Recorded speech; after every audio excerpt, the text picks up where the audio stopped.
Okay, Craig. I have an interesting question for you, I guess. Are there two Bitcoins, or are we using Bitcoin, the name, for two different things? On Well, the one hand, we have, I'm not using Bitcoin for anything more than one. I okay, basically stated in 2010 that I had a reason for not forking and that it didn't work on what I'm doing, and I stick by that. I mean, there's not multiple copies of Bitcoin. There's one Bitcoin. And it's a exactly. digital cash I'm, system yeah, as I designed in the white paper. And I exactly. didn't make it a community project like everyone seems to think. No, There no, was no. never any I'm not. community project. No, no, I'm not saying you said that. I'm just saying a lot of people out there run around with this concept that Bitcoin's a community project. And, the irony is, if you actually read the white paper that everyone says I'm trying to stifle, I'd love everyone on earth to read my white paper. I'm an academic, I'm a former lecturer at Australian and other universities. Um, I mean, I'm a normal academic in that I love people reading my work. Love it. If you want to read my white paper, great. What I want you to do is actually read it and understand it and That's what not we are twist trying it. here. Yeah, so um, I want people to understand that it isn't designed to change. And when I say if you have one person, one vote, that's open to be civilled. That doesn't mean that, hey, I'm going to try and implement this in Bitcoin. It means I'm rejecting that. I mean, that whole paragraph isn't that's what Bitcoin's doing. It's that's a stupid idea and we're not doing it. Okay? So if you read the paragraph carefully, you will see Craig puts a counter positive, and the counter positive in my logical argument is do this if you're stupid. And I'm not trying to insult people, but I am because most people don't bother to actually read. And it's a very I simple concept. The title of the white paper says Bitcoin, a peer-to-peer electronic cash system. It doesn't Mm, say a peer-to-peer electronic cash. There is the word system there. And that's why yes. I'm bringing up the question. If we have two Bitcoins actually, and I'm not talking about BTC and BSV, I'm not talking about that. I'm talking about the fact that I think you can use Bitcoin without using Bitcoins, the coins. No, you can And always use. What you're saying is, can I write something without paying? not without paying in Bitcoins. It's not for free. Zero set transactions are not for free. That's where people go wrong on Twitter all the Mm. time when I mention it. They think I'm saying free transactions. I'm saying, No, but no, let's start I with, understand what you're saying, and there will be a minimal amount of those, but that's always going to be something that is accepted by the group of nodes, the commercial miners, and it's going to be competitive. And if you push too much, um, then people are going to reject it. So if you try and control the market by flooding blocks with billions of transactions and you're not paying any other miners and you're not giving them a chance to earn money, you're just going to get rejected. And so um, it stops greed, it stops too much excessive sort of control. So as long as you open it up so that other individuals could actually make money, you should be fine. But there's no monopolization of markets here. right. But yes, you can do that. Okay, I find that interesting because at a CoinGeek conference in Mm. 2020, Mempool and TAAL announced that they are going to contract in Fiat. So they are going Hmm. to offer services and not get paid in Bitcoins for doing so, for example, the Mm. transaction fee. But people were quite shocked when they heard that because actually the transaction processors are after profit, not just Well, Bitcoins, no, right? no, that's They want to just make, I mean, that's just a future contract. If you think about it, if the price of Bitcoin goes down, um, they lose money. If the price of Bitcoin goes Exactly. up, I mean, it's a gamble, really. Uh, so depending on long, short versus other considerations on time, um, if I decide to take fiat now because I need to pay my electricity, which doesn't take Bitcoin, then how do I do that? And there are offsets against I'm only giving it to this group of miners, and that means I won't get it settled as quickly. Uh, Maybe there is a commercial agreement where you still put sort of a minor fee in there, but it's subsidized. I mean, all of these things can be done. And like every contract, it's up for negotiation. And some of these will be lost or orphan transactions. But maybe they don't matter if you're setting the information and you don't care whether it gets in 10 minutes or an hour. Do you really care that you have a block orphaned and you have to wait 20 minutes? I'm trying to make it really simple for the people who will watch Mm. this video. And I've got a transaction here from Mm-hmm. what's on chain, Mm-hmm. Bitcoin SV Block Explorer. Mm. And if we are looking at the transaction, it says fees collected, some BSV, Mm. right here. Mm-hmm. And what we are talking about is that it could say 0 BSV Mm. because it could be paid in fiat, right? So Correct, that yes. would be, yeah, okay. And my question is, could we have a 0 down here too, Craig, on the inputs and outputs? Uh, I mean, theoretically it's possible, but it depends. It depends on whether the nodes accept it. Let's So let's it's not let's something take I can actually argue. I mean, it's yeah technically possible, yeah but then again, it depends on what the nodes decide. yeah. Let's take the premise that they will accept it. So we would have a 0 up here, and we could have a 0 down here. So we're, at least in theory, we could use Bitcoin without using Bitcoins. Is that correct? Well, it's not really using Bitcoin without using Bitcoin. It's using Bitcoin without transmitting anything um, to anyone else. I mean, But you could use it as a timestamp server. You pay the transaction processor in fiat. You don't transact any Bitcoins, but you use Bitcoin, the system, the ledger, the well, network. if I have one Satoshi, which is as small as I can get, and I send myself one Satoshi and I don't pay mining fees, I haven't transmitted any Bitcoin. Right, but you have stamped. You have stamped. Like you have a timestamp doing Correct. that. Yeah. Okay, so we could use Bitcoin. What I'm trying to say is that Bitcoin is, as a system, bigger than the Bitcoins. Oh, definitely. I wouldn't have had script otherwise. I had this argument in oh, August or September. I mean, it's so long ago, 2010, with Eric Voorhees.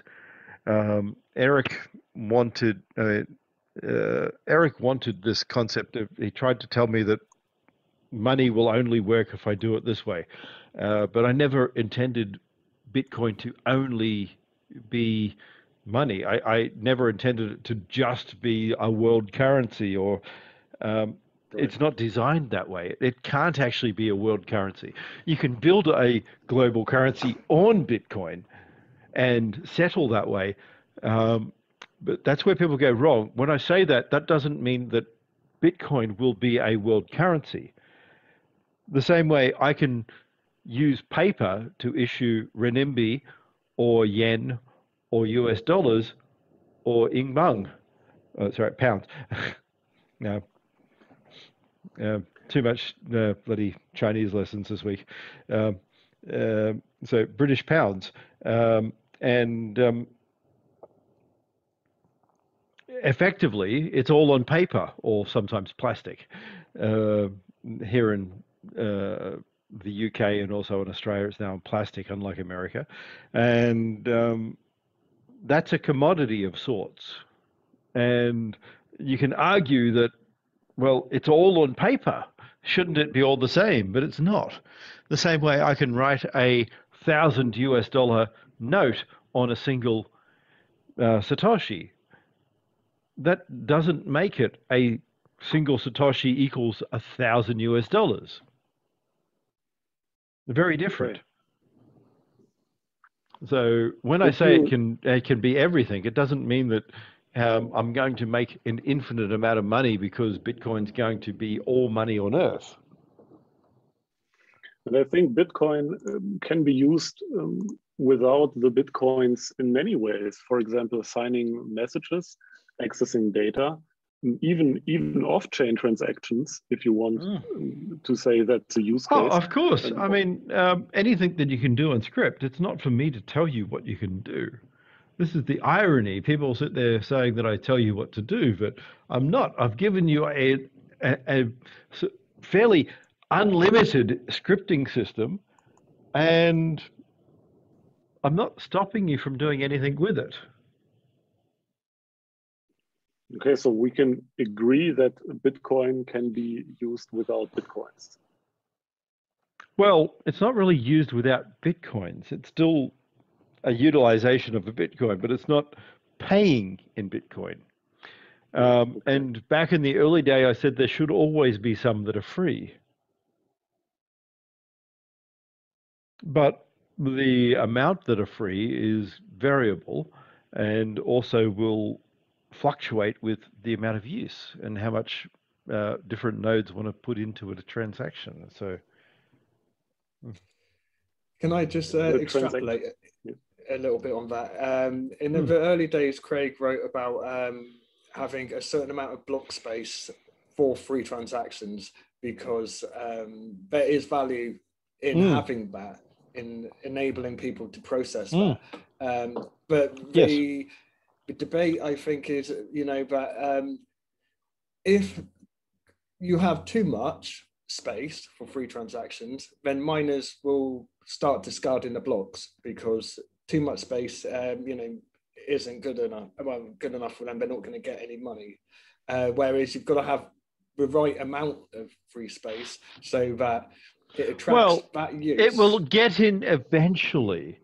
I mean, any system you will have a period of a lot of transactions and then a period of nearly nothing. Even on a global system, there'll always be lulls. And just looking at how retail works, there are days that are globally more important than others. So if we consider that, we're going to have times where it may take you a day to get a transaction in if you're free. And if you're free, you have to expect that. Okay. I think that's all I wanted to ask concerning that part. So we can save some time here, Joel. Yeah. Have we been half an hour? No, we haven't. I think we haven't. But if you're cool, we could skip to part 4. No, I would like to bring up this question because I think this question is a good one. The competition of Fiat versus Satoshi versus Satoshis in the Bitcoin network. So miners getting paid in Fiat versus miners not getting paid in Fiat for X amount of transactions. Will there be a competition between miners purely accepting Bitcoin transaction fees? Or it already is. It is. No, but does it matter? I mean, at the end of the day, you don't pay your electricity in Fiat. In Bitcoin. Sorry, in Bitcoin. Yeah, in Bitcoin. My bad. Right. I mean, you pay it in Fiat. I mean, so. Right. If you think about that for a moment, I mean, there already is what you hold versus what you sell versus what you invest. I mean, at the end of the day, it's not about Hoodle and how many Bitcoin do I have 100 years from now. It's about actually building something. And Hoodle isn't building. It's, I hope the world will do better and I'm going to gamble that it will. Well, that's nice, but are you helping it build it to be better? Yeah. There are those even in our space who put forward the argument that if you're not getting paid in Bitcoin, doing everything in Bitcoin and the proof of work and everything, and then you're not a true Bitcoiner. But I, you know, as you've just explained. Well, I mean, it's like the asinine stuff about Satoshi hasn't spent all his Bitcoin. Well, and I mean, right now, I mean, what, I'm supposed to go out there and move them every now and again just because people want me to? I mean, honestly, one, I don't own anything. I think when I did my trust transfer, I set up everything over like £50 or $50 actually. So I own practically nothing. My trust owns everything, or the trust I constructed owns everything. Actually, it even doesn't own everything. The trust owns companies that own things. So, and people don't get that, means I don't have a carte blanche over what I want to do because the trust rules bind me. I set up a bunch of rules over myself, which mean this is how it works. And the irony is people sit there going, but you must do something. Well, why would anyone do something? Why would miners do something? Why would anyone, other than this is what my outcome is? And it doesn't necessarily mean just profit. I mean, I have a damn good life. So profit-wise, I don't really care anymore. I care about my companies. I care about my inventions. I care about the people who work for me. I'm sure some of them will disagree, but I actually do. It may not seem that way, but I really do. I care about my studies. I mean, my education cost me, I was talking about this actually with my wife earlier today, cost me £280,000 a year. So it's horrendous. If you want to be well over-educated, it costs money. And that's now that I'm a resident here and permanent. Before that, it cost me more because the British government and whatever else cost double for non-resident, like non-permanent residents. So, yeah, saving money. Right. I think we are going to move on soon to the next section, which is going to be education. But we're going to have a quick break before that. In the next section, everybody will be discussing education, bringing up a little bit about all these things Craig has been learning and bringing, well, to himself primarily, and what his thoughts on the current education system is. And I like the evil laugh, and also the views of Craig going into the future concerning education, and we will be touching upon Bitcoin in that as well. Okay, thank you everyone. We'll be back with you soon.